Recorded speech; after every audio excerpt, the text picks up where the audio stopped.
esse início da Nigredo, né, ocorre no indivíduo. O que acontece com o indivíduo? Quando ele está nessa fase, que ele já subiu, entrou na primeira etapa da Nigredo, que subiu a primeira escada, ele sente isso aqui, ó. Ele sente uma ânsia não sei de quê, uma solidão abissal. Desejo algo ardentemente, a gente deseja algo ardentemente, a gente sabe que tem uma coisa muito bacana, mas a gente não sabe o que é e nem onde está, mas a gente tem a certeza que existe.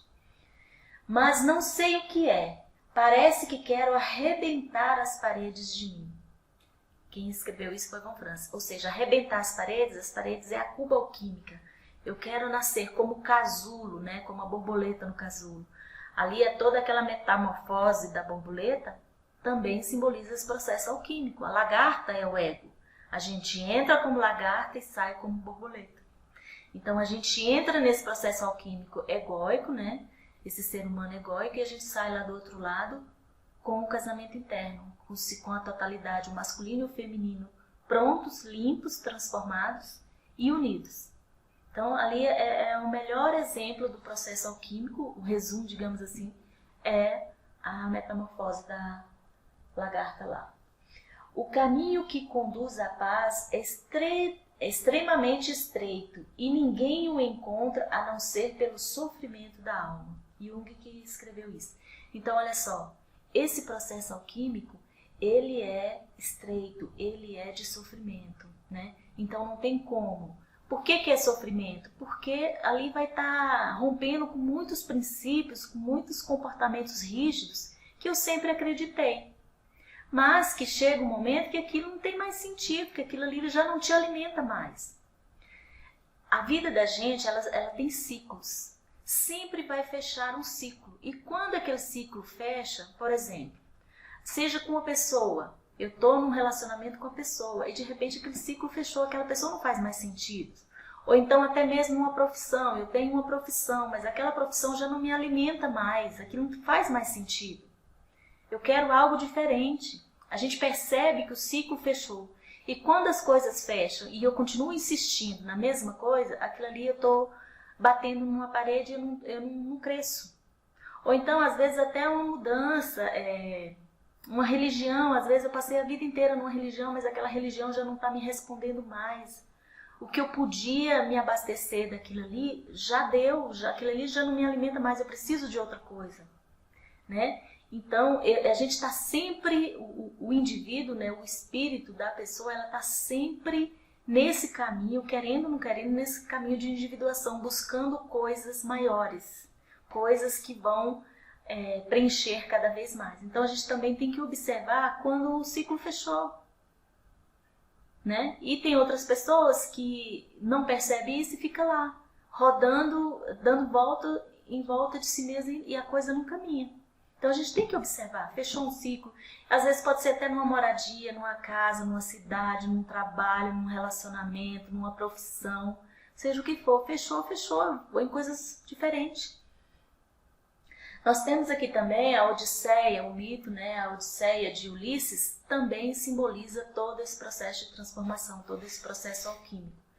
E você vê que chega um momento que Poseidon fala para ele, você vai voltar para a sua terra, mas nas minhas águas.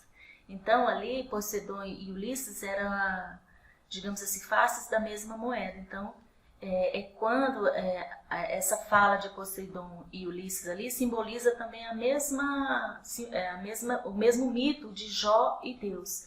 Você vê que Jó, ele tinha tudo, ele era rico, tinha família, tinha posses, tinha uma religiosidade, né? Ele tinha sua própria religião e de repente ele perdeu tudo, ele teve que ser moído, ele desceu aos infernos, até a doença ele teve, né? Para quê? Porque ali era a putrefação, lembra do corvo? O mortificar-se, porque ele precisava morrer, o ego dele precisava morrer. Até quando eu falo assim, o ego precisa morrer, não é morrer no sentido de que o ego precisa parar de existir, não, ele precisa transformar, na verdade não é morrer, é se transformar.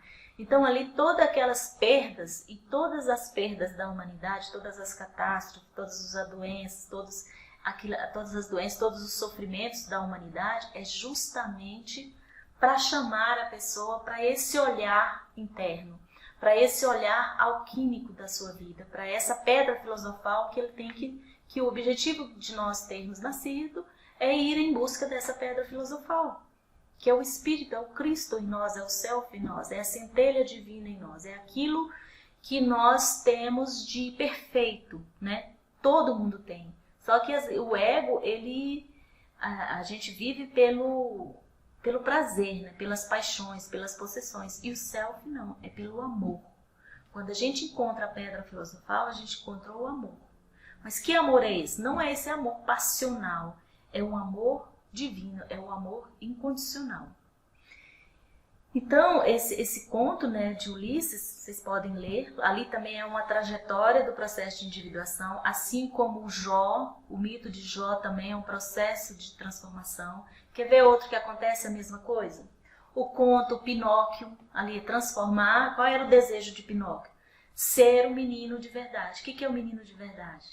É ter vencido o ego, que era o boneco de madeira, que simbolizava o ego, ele se transformar no menino de verdade, ser humano de verdade, dentro e fora.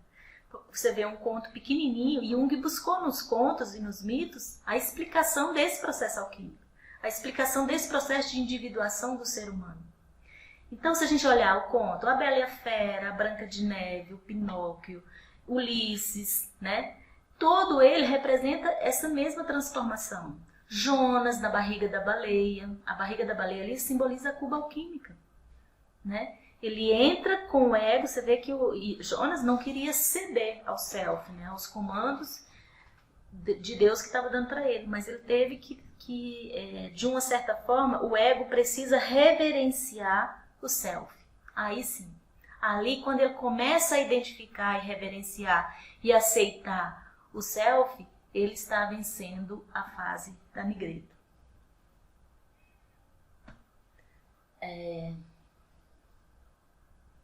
Só um minutinho. Na terapia, nessa fase, o indivíduo tem o costume de projetar o chumbo, né? A sombra no outro. Então, o indivíduo chega no consultório e aí ele vai falar tudo que é defeito, tudo que é o chumbo, tudo que é a sombra, a culpa é do outro. É do pai, é da mãe, é de Deus, é do destino, é do marido, é do filho, é do colega de trabalho que está atrapalhando ele. Então, ele não consegue ver que ele é produtor da sua própria, dos comportamentos que ele desqualifica. Ele também tem aquilo. Então, nesse momento da Nigreta, quando ele chega no consultório, que ele começa a projetar e falar tudo que ele está criticando no outro, na verdade é aquilo que ele precisa corrigir nele mesmo. Então, a gente precisa treinar esse olhar, né? Temos também aqui, integrar a sombra, que acontece, a gente só vai sair da Nigreta quando a gente integrar a nossa sombra, quando a gente integrar tanto os conteúdos bons quanto os ruins que o nosso ego desconhece. A gente só vai sair da Nigreta quando integrar a sombra. É aceitar o nosso chumbo de volta, para então lapidá-lo. O meu amigo lá de trabalho realmente me perturba, mas o que eu fiz para que aquela perturbação acontecesse, né? Eu pegar a minha parcela, a minha parte, e recolher isso e começar a lapidar, que é o autoconhecimento, é essa transformação. Tem gente que chega para mim e fala assim, Gelton, mas você acredita na transformação, na cura psíquica? Gente, é uma ciência. A gente tem que acreditar na psicologia, eu acredito. Só que eu acredito numa cura e numa transformação em que a pessoa se joga nas águas como Ulisses se jogou. E se joga nas águas do inconsciente e se entrega no processo. Não é o terapeuta que faz a cura, não é o terapeuta que transforma o paciente. O terapeuta, ele é apenas um espelho onde vai refletir para o paciente aqueles conteúdos que o paciente, como naquela figura lá do início, está com os olhos vendados. Por melhor que seja o terapeuta, se o paciente, se o cliente não se jogar nas águas dessa transformação, não acontece nenhum processo. Então, se eu acredito sim, muitas transformações, muitas pessoas que melhoram, mas elas quiseram, elas se permitiram essa transformação. Ela não quis que o outro curasse ela mesma promoveu a sua própria cura. Como? se conhecendo. Poxa, não é só o meu colega de trabalho lá que age dessa forma, eu também ajo dessa forma inadequada. E o que eu posso fazer para mudar isso, né? Então aí, quando a gente começa a tomar essa consciência, quando o ego começa essa autorreflexão, esse amadurecimento, essa integração da sombra, ele está pronto já para sair da nigreta e entrar na próxima fase. As pessoas nessa fase sempre têm pesadelos. Então, como que a gente identifica essa fase da nigreta? Então, o paciente vai chegar lá choroso, culpando Deus e o mundo, com pensamentos depressivos, com sintomas depressivos, com pensamentos suicidas, de autoextermínio, com sonhos, os sonhos deles, ele fala assim, não, eu não tenho sonho, eu tenho pesadelo. Sonho com bichos me perseguindo, sonho com caveira, sonho com morte, sonho com caixão, tudo escuro no sonho. Os sonhos da nigreto, ele não tem luz, não tem consciência, né, ainda. Vai estar tudo escuro. Então, toda essa simbologia, por isso o nome nigreto. Por isso, e tem pessoas que chegam e falam assim, olha, o dia está cinza, a minha vida está cinza, eu não vejo claridade, está tudo escuro. Então ali ele está falando para você, em que fase que ele está? Na nigreta. Então eu como terapeuta sei que para ajudar meu paciente a sair da nigreta, eu tenho que ajudar ele a integrar a sombra, devagarinho eu vou trazendo ele para a consciência esses comportamentos. Aí quando ele vai tomando consciência, poxa, realmente eu ajo assim, realmente eu contribuí para a minha separação, eu abandonei o meu filho, eu lá no meu serviço eu também fiz isso. Então a pessoa vai tendo essa autorreflexão e aí ele vai melhorando, vai clareando, ele vai tomando a consciência, né? Vai ampliando a consciência. O paciente só consegue sair dessa fase quando o ego olha para dentro, né? E por meio da autocorreção, da reflexão, ele admite a sua impureza, né? A sua imperfeição diante do self. Exemplo de Jó. Deus perguntou para Jó, onde você estava quando eu estava criando o mundo? É como se o self, esse ser crístico dentro de nós, fala assim para nós, o que você acha que você é? Se eu, antes de você existir, eu primeiro existi, né? Então toda essa reverência do ego ao self, né? Então essa reflexão, essa impureza, igual São Paulo, São Paulo também é um exemplo de um ego individuado, né, digamos assim, porque quem entra no processo de individuação é o ego, o self já está pronto, ele já é a centelha divina em nós. Então quem passa pelo processo alquímico, pelo processo de individuação é o ego. Então São Paulo falou, já não sou eu, ego, quem vive, mas Cristo vive em mim. Então ali o ego não morreu, não desapareceu, mas ele, Cristo, transformou uma pessoa só. É igual quando Jesus também falou, o Pai está em mim e eu estou no Pai. Cristo, Jesus, era o ego de Deus, que é uma pessoa só, que é a Trindade. Aí vem uma coisa mais profunda, que é o mistério da Trindade. Então é todo esse processo. E Lúcifer, digamos o demônio, qualquer nome que você quiser dar, Lúcifer, ele é o ego. Você vê que o ego foi expulso do paraíso. O ego tem que ser expulso. Porque o que o ego quer? O ego quer prazer. Desculpa aí os freudianos, mas a teoria de Freud, ele vê o homem em busca de prazer. Então ele vê o homem de uma forma egóica, que o homem nasce para buscar prazer, realizações, seja profissionais, seja em relacionamentos, seja na questão financeira. O Freud vê o homem em busca de prazer. Então Freud trabalhou o ego. E Jung já vê o homem como um ser espiritual.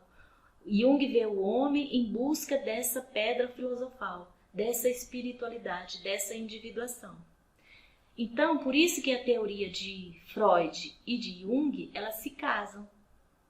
Porque para eu desenvolver o meu processo de individuação, eu tenho que desenvolver o meu ego. Eu tenho que ter um ego forte para sustentar todo esse sofrimento, todo esse processo alquímico que eu não dou conta. Se for um ego frágil, o que acontece? Ele vai psicotizar, ele vai enlouquecer ou ele vai acometer-se de um suicídio. Ele não resiste, tá? Mas vamos voltar para cá. Então ali Jó, conversando com Deus, ali era o ego e o self. era esse religar, esse processo de religar São Paulo, ego e self. Cristo, o próprio Jesus e o Cristo, eu e Deus somos um só. Então ali é essa união interna. A Bela e a Fera, no final, quando ele se transforma num príncipe e eles beijam naquele baile ali nupcial, ali é um casamento interno, ali eles se tornam um só. Por isso que todo ser humano, aí vem a dinâmica todo homem busca sua princesa e toda mulher busca seu príncipe encantado, sua cara metade. Na verdade, a gente busca essa parte nossa que foi separada lá no mito do nascimento da consciência. Porque você vê que Deus tirou Eva da costela de Adão. Então, Eva estava dentro de Adão. Eva era a ânima de Adão, ou Adão era o ânimos da Eva. Então, o masculino e o feminino estavam num só. E aí, o que aconteceu? Deus separou, tirou da costela de Adão, separou o ego do self. Então, todo o processo do ser humano, nós estamos separados os homens, né, no caso, se a gente olhar, o homem consciente, né, o homem egóico, ele está separado da sua ânima. E a mulher, a ânima mulher, né, a parte feminina mulher, está separada do seu ânimos. E todo o processo de individuação é esse casar interno novamente, é essa união interna novamente. E quando a gente consegue isso, a gente tornou-se co-herdeiro com Cristo do paraíso, né? Do jardim do Éden, desse processo de individuação. E aí a gente vence a morte. Por isso que quem descobre a pedra filosofal vence a morte, porque aí ele já está um ser desenvolvido. Mas vamos lá. A ilusão de que o problema existe fora do eu tem que acabar, tem que sufocar esse princípio no senso comum. Esse pensamento de que a culpa pela separação do meu casamento, pelo término do meu casamento, foi do meu marido. Isso tem que acabar. Eu estava lá dentro, nenhum casamento e nenhuma separação acontece só por um lado. Os dois contribuem. Os dois contribuíram para ou o casamento ou para a separação. Então eu tenho que começar a assumir esse meu chumbo, assumir essa minha sombra. E todo esse trabalho é um trabalho que o terapeuta tem que estar fazendo o tempo todo no consultório. Esse processo, no consultório, né, a integração da sombra, ele é azedo, é amargo, corrói olhar para nós mesmos, dói muito saber que, poxa, eu também errei. O autoconhecimento no início ele é amargo, por isso aparecem as resistências e tememos a escapar fugindo da terapia. Né? Muitas pessoas começam a terapia e falam assim, esse psicólogo, esse psicanalista não sabe de nada não, vou embora. Na verdade, o que acontece? Ele está fugindo de si mesmo. É a recusa do chamado. Para suportar, tem que tomar a substância da pedra dourada, que é o self. Né? E quem é que dá essa substância, a conta-gota, para o paciente lá? O self dele? É o terapeuta. Porque a gente estudando essas ferramentas, alquimia e tantas outras, a gente vai aprender a ler o nosso paciente e ver que tipo de intervenção eu vou ter que fazer. A gente dá essa pedra filosofal, esse self para ele, essa substância dourada, nas intervenções. Nos momentos em que acontecem os insights no set terapêutico, foi esse momento que foi pingado uma gota da pedra filosofal do self na consciência do ego do paciente. A fase da Nigredo traz a pessoa para a terapia, né? E indica que a alma já entrou na opus alquímica. Então é aquilo que eu falei, o paciente chega na terapia normalmente na fase da Nigredo, isso é fato. A sombra da Nigredo é a mais profunda, invisível e mais distante da consciência do indivíduo. Reino de Hades, infernos de Dante, né? É a vestimenta do mundo das trevas. Então, olha só, eu estava assistindo uma aula um dia desse com o Fernando Freitas, aí ele falou assim, olha, o paciente chega no consultório falando vários problemas, mas existe por trás daqueles vários problemas, várias queixas, um único problema, né? Então, a gente precisa aprender a diagnosticar, a entender, a buscar esse conteúdo latente do meu paciente, aquilo que está por trás da queixa dele. Então, por mais que o meu paciente chegue lá no consultório e derrama um monte de queixas, muitas vezes aquelas queixas não é aonde que eu preciso tocar para dar aquela gota da pedra filosofal.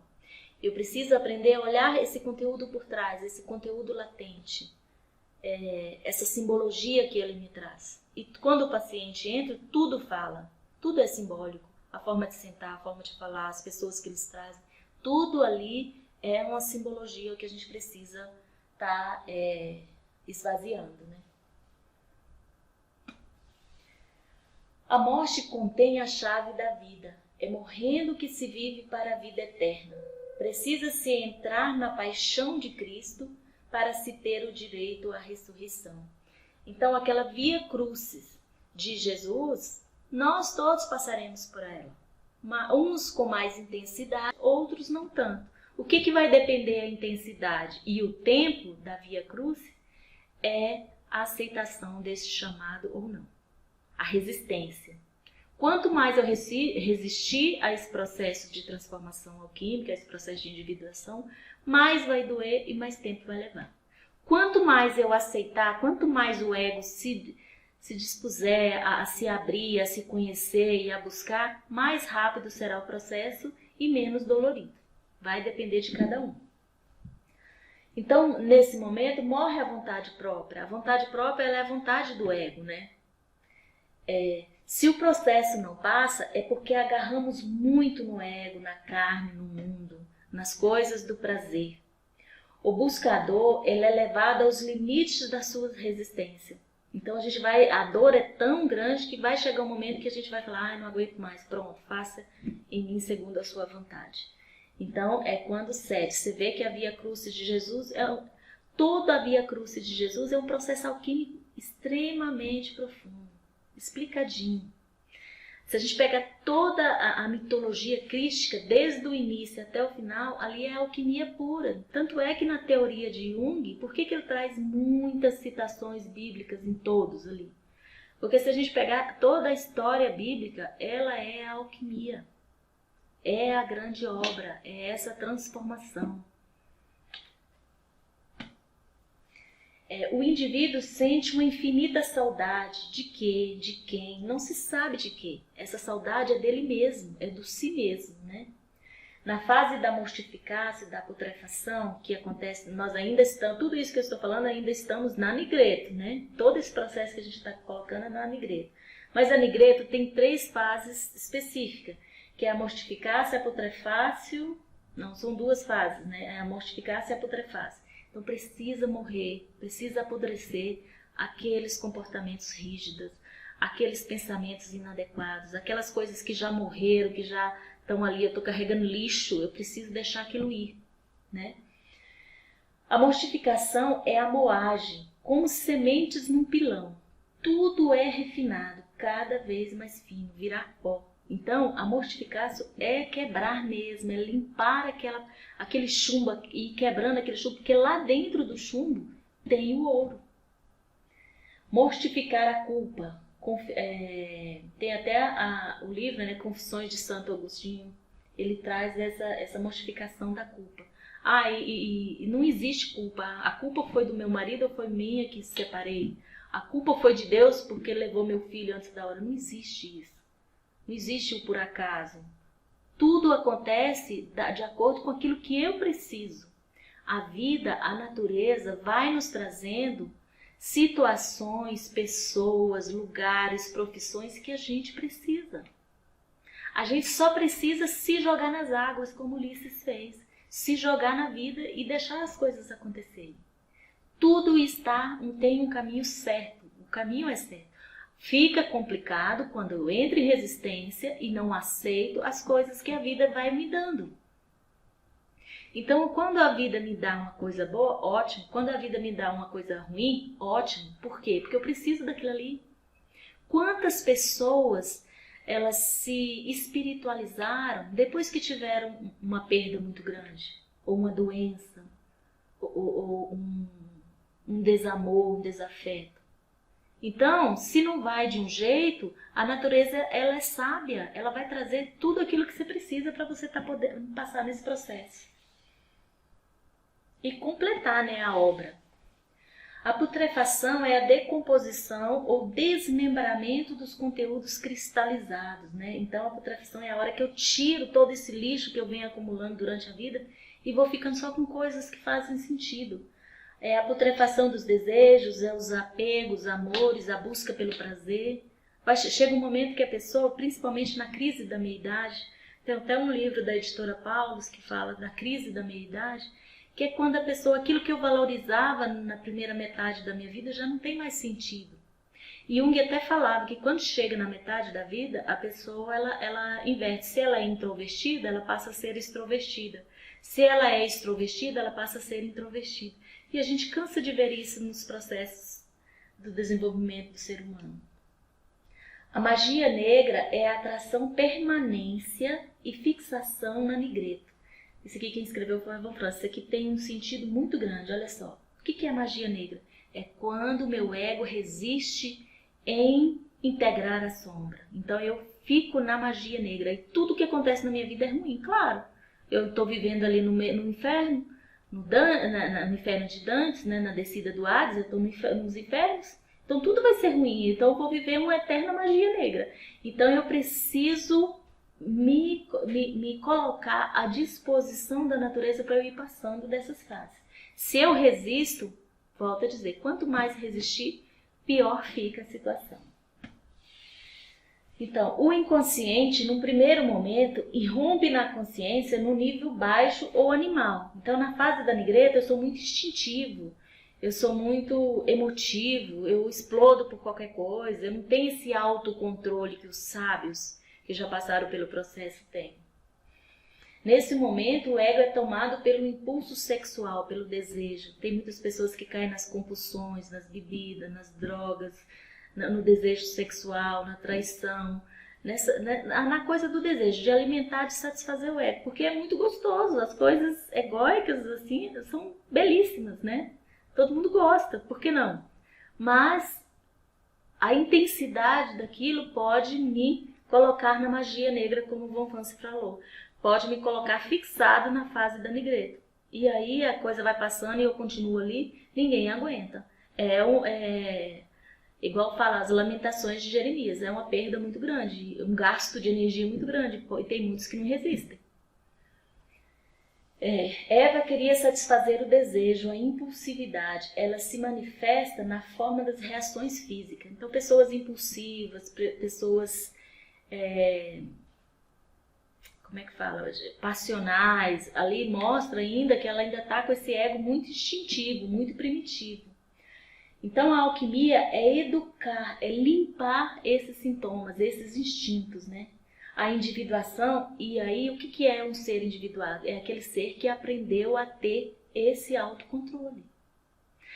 Se a gente pegar essas pessoas que têm aquele diagnóstico de hiperatividade, o hiperativo ele é muito simbólico desse processo. Não é que todo hiperativo está lá, mas ele demonstra muito essa pessoa que está muito ainda na nigreto, né?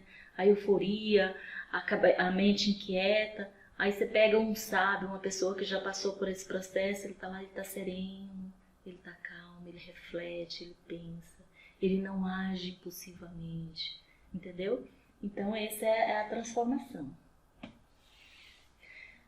Ótimo, agora nós vamos chegar no término da nigreta. O que aparece, né? Término desse processo aparece a estrela branca, brilhante, a Virgem Imaculada. Por que virgem? Porque ela tirou todas as impurezas. E é representado por Nossa Senhora, o arquétipo da Grande Mãe, Ísis, né? Iemanjá, Nossa Senhora, ela simboliza essa alma virgem, essa alma limpa, né? A fase só pode ser concluída mediante a ajuda do self. Então, olha só, todo o processo da nigreto, a transformação, a quebra é do ego. Mas quando ele chega já para passar para albedo e a rubedo, quem direciona já é o self. Aí o self toma conta. Por quê? Porque na nigreto o ego ainda quer o poder para ele. Eu mando, eu faço, eu. E já quando ele começa a reverenciar o self, ele começa a ver que existe dentro dele essa centelha divina, perfeita, e ele começa a ceder a esse diálogo, aí pronto, o self toma conta, as coisas ficam fáceis. Aí acaba esse sofrimento. Tá. O indivíduo tem que desejar a Deus e perseverar, né? Então, nesse momento aqui do término da Nigreto, o ego já deseja o self. O ego já acredita, ele já abriu um pouquinho os olhos e vê que existe o self. Então, ele deseja ardentemente, cada vez mais, encontrar. Então, aí as coisas ficam fáceis. E invocado ou não invocado, o self sempre vai estar presente. Ele está presente na Nigreto, mas na Nigreto ele não irrompe. Por quê? Porque o ego ainda não aceitou o self. A partir do momento que o ego aceita, aí as coisas se tornam mais fáceis. O término da Nigreto. Nessa fase do processo, o indivíduo sofre muitas aflições. O demônio, que é o ego, né, tudo fará para frustrar essa busca. Colocará desânimo, pensamentos de desencorajamento e outras coisas mais. Isso está escrito, né, no livro de Ednich, na página 25. Então, o ego, no primeiro momento, ali, ele vai resistir a essa transformação. A Nigreto não tratada pode levar o indivíduo, né, ao suicídio, que eu já falei, a raiva negativa. O que é essa raiva negativa? Porque a gente precisa da raiva, mas uma raiva positiva, uma raiva que me faça agir em busca do meu processo, do meu crescimento. A raiva negativa é aquela raiva que eu culpo o outro. Eu jogo culpa no outro e aí ela não me faz crescer. Até a raiva a gente precisa dela, mas a gente precisa dela de uma forma positiva. A violência doméstica, né, além do psicotizar. Se a pessoa resistir essa passagem, se o ego resistir, ele pode vir a psicotizar também. O que pode curar a Nigreto, né? É a decapitação, é a separação, é fazer distinção dos conteúdos. Esse é o papel do terapeuta, né? Como eu já expliquei lá, né? Decapitar é cortar, é tirar, apodrecer esses conteúdos que não tem mais sentido. Aquilo ali já não tem mais lógica eu ficar pensando. Já me separei, tem 10 anos que eu me separei e eu ainda estou ali, ó. Ah, foi culpa do meu marido, ele que errou comigo, ele isso, ele aquilo. Ali eu estou guardando lixo dentro de mim. Então, eu preciso cortar isso. O terapeuta precisa ajudar o paciente a cortar e a jogar isso na lata de lixo. Isso apodreceu, isso já passou, vamos para frente. O terapeuta põe luz, né? Ele traz esse insight na escuridão da Nigreto. Ajuda o paciente a fazer o ego distônico, ele ficar de fora e ver o que está acontecendo ali. Dá a dose certa do remédio branco, né? Que esse remédio branco é o que vem do self, que é a pedra filosofal. O terapeuta também traz o logos cortador. Será que foi só culpa do seu marido a separação? Será que você não participou na falência dessa sua empresa? Entendeu? Será que você está na profissão realmente que você gosta? Entendeu? Então a gente vai cortando. Cortar é tirar a cabeça da medusa. O que é cortar a cabeça da medusa? Porque quando a gente está nessa situação da Nigreto, são pensamentos invasivos, como serpenteando a minha mente pensamentos. Ora vem um, ora vem outro, ora vem outro. E aquilo eu fico totalmente desorganizada. Então eu preciso cortar esses pensamentos e colocar foco. Enxergar o que realmente é. E não hipóteses, né? O que pode curar a Nigreto ainda? O indivíduo pode ficar atrelado à negritude do seu terapeuta. Isso aqui é muito importante, gente. Que não foi decapitado. Então, olha só. O terapeuta ele só pode levar o seu paciente até onde ele foi. Se o terapeuta ele não tem esse processo de desenvolvimento de autoconhecimento pronto, ele vai se enroscar junto com o paciente. Ao invés dele ajudar o paciente, ele vai se misturar ali e os dois vão se afogar juntos, né? Então, nesse caso, é importante a supervisão. Para Jung, o espírito negro tem que ser degolado, né? Separar o indivíduo do sofrimento. Para sair da Nigreto, o indivíduo tem que ser mais preto que o próprio preto da Nigreto. É a negação da negatividade. O que é isso? É ele ir contra aquele pensamento que ele estava colocando a culpa no outro. Ah, meu filho morreu, isso é culpa de Deus. Então eu tenho que ir contra essa negritude. O que é a negritude? É a falta de consciência, é dessa minha ignorância de achar que foi Deus que tirou, que matou meu filho, ou foi o outro que matou meu filho, ou foi o outro, o meu sócio que faliu a empresa. Eu tenho que ir contra essa negritude. Como? Eu tenho que olhar para mim e falar assim, não, você também contribuiu para isso. Então por isso que é difícil a gente chegar a essa autorreflexão e essa condição de nos avaliarmos, né? A Nigreto não acaba abruptamente, né? Pronto, acabou aqui a Nigreto, eu já vou. Ela é todo um processo. Eu começo na Nigreto, mas ali, à medida que eu vou misturando os metais, eu vou passando também, vou tendo também momentos de albedo, de rubedo, momentos de insight, de limpar. Então a água não fica suja até o momento em que eu pulo para outra bacia da água limpa. Não, ela vai se clareando, como um poço, né? Embaixo do poço tem terra. Se eu entro, mistura terra com a água vai ficar suja. Mas se eu vou acalmando, a terra vai descendo para o lugar dela e a água vai ficando translúcida, né? Transparente, eu vou conseguindo enxergar as coisas. Esse é o processo. A grande dificuldade da alquimia, essa é a parte mais difícil. Por quê? Porque é a hora que o ego realmente reverencia o self e fala assim, pronto, agora eu sei. Eu sei que existe dentro de mim algo maior que eu.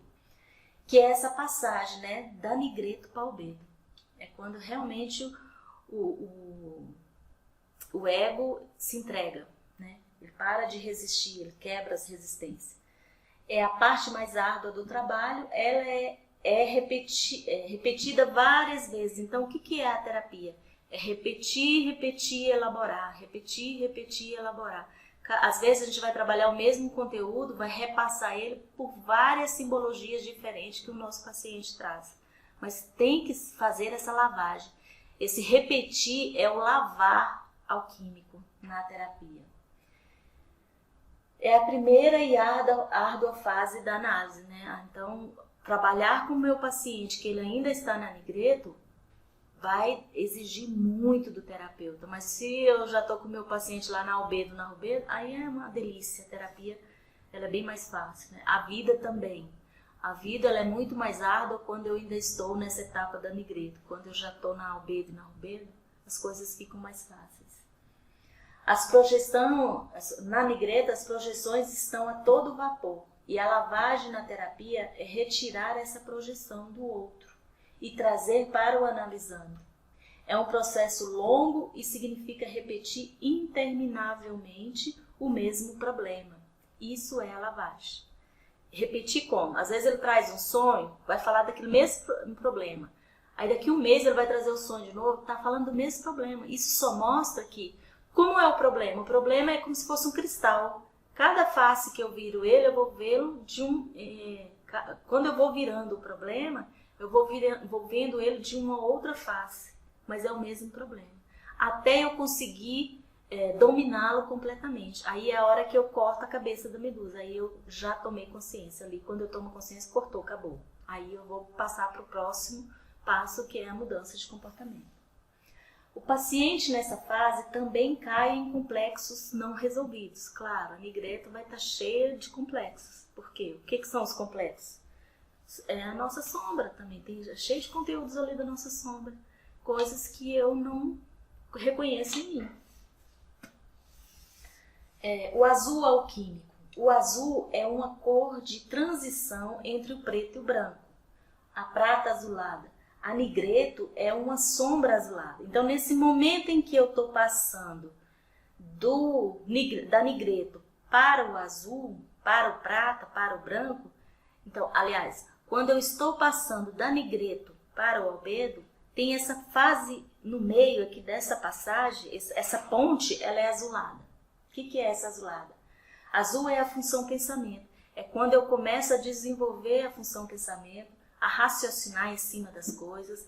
Eu já não estou mais naquela melancolia, na função sentimento total, né?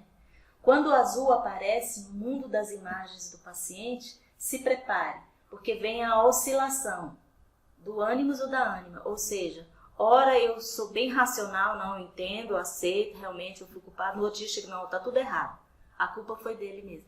Então vai estar sempre essa balança, né? Porque ele tá nessa passagem, nessa mudança das fases. Aí Jung explica, né? O ânimos e a ânima azulado pode nublar a precisão terapêutica com ideias obscuras e pseudo-sábias, generalizações. É nesse momento que tem dia que ele sai lá da terapia, beleza, realmente eu admito, eu entendi e tal. No outro dia chega, não, esquece tudo isso, você não tem razão, isso que você está falando é besteira, eu não fiz nada de errado, a culpa foi dele. Então vai ter sempre essa balança nessa fase azulada. Para se chegar ao albedo, precisamos ter olhos azuis, participação mística, ou ou a gente desenvolve essa visão interna nesses olhos azuis, que eu começo a enxergar aquilo. Lembre que na negreta meus olhos estão vendados. Na albedo eu já começo a ter essa visão interna, eu já começo a abrir esses olhos internos, né? Ou eu abro e prossigo para albedo e albedo, ou eu psicotizo. Então essa passagem da negreta para albedo, essa fase azulada, ali é muito perigoso a psicotização, a loucura. Por quê? Porque a função intuição e a função pensamento vai estar muito aflorada no indivíduo. Então ele vai conseguir ver esses conteúdos latentes com muita facilidade. E tem pessoas que começam a alucinar, começam a delirar. Existe uma frase assim que eu sempre falo, quem já foi meus alunos sabe que eu sempre vou repetir essa frase, e essa frase me acompanha há muito tempo. Então, nas águas em que o místico, o que é o místico? Aquela pessoa que abriu essa visão interna. Nas águas em que o místico navega, o louco se afoga. As águas são as mesmas, da loucura e dessa ampliação da consciência, é a mesma coisa. Só que com uma diferença. Às vezes eu posso desenvolver loucura ou eu posso desenvolver a sabedoria. A loucura e a sabedoria são duas faces da mesma moeda. Então, albedo. O que é albedo? É o olho purificado da alma. Então, nesse momento da albedo, tirou-se aquela venda lá daquela figura da montanha dos adeptos. O indivíduo tirou a venda, né, dos olhos. Ele começou a ter essa visão interna, esse olhar interno. Essa visão que ninguém vê, mas eu entendo. Eu consigo perceber esse conteúdo latente, eu tenho essa perspicácia, eu tenho essa intuição, eu percebo isso. Por isso que perguntaram para Jung, você tem fé em Deus? Você acredita em Deus? Ele falou assim, não, eu sei Deus. Então nessa fase da albedo é quando você descobre esse eu sei o que está por trás. Quando o paciente chega e te conta toda aquela problemática, você vai escutando, ele está enchendo ali de coisas, mas você tem aquela perspicácia, aquele olhar, aquele olho azul, aquele olho intuitivo que você vê o que está por trás daquele conteúdo que ele está trazendo. Então isso é o olho purificado, né? Que aparece na albedo. Aí nós temos essa prancha aí, onde mostra essa união interna do masculino e do feminino, mas eles já estão limpos, né? Já estão brancos, já saíram da negrito. O azul claro de Maria sinaliza a albedo, por isso ela é intercessora entre o homem, ego negro, e o Cristo, a parte branca, o self. Ânimos e ânima purificado. Na albedo, tanto o lado masculino quanto o lado feminino do ser humano já estão limpos. E aí nessa visão interna, nesse momento da albedo, tem-se a impressão pronto, estou individuado. Por quê? Porque os fenômenos sincrônicos vão acontecer com muito mais facilidade. Eu vou fazer a leitura simbólica do que está ao meu redor com muita facilidade. Parece assim até que a gente abre a inteligência. E realmente, não digo a inteligência, mas a sabedoria. A gente fica mais sábio. Eu vejo coisa que o outro não vê. No sentido simbólico, gente. Eu não estou falando de evidência, essa coisa não. Estou falando no sentido simbólico. Eu amplio a minha consciência. Eu amadureço. A minha consciência tornou-se sábia. Então, tem que ter muito cuidado nesse momento para não cair na vaidade. O ego inflado, né? Cair na vaidade, inflar o ego.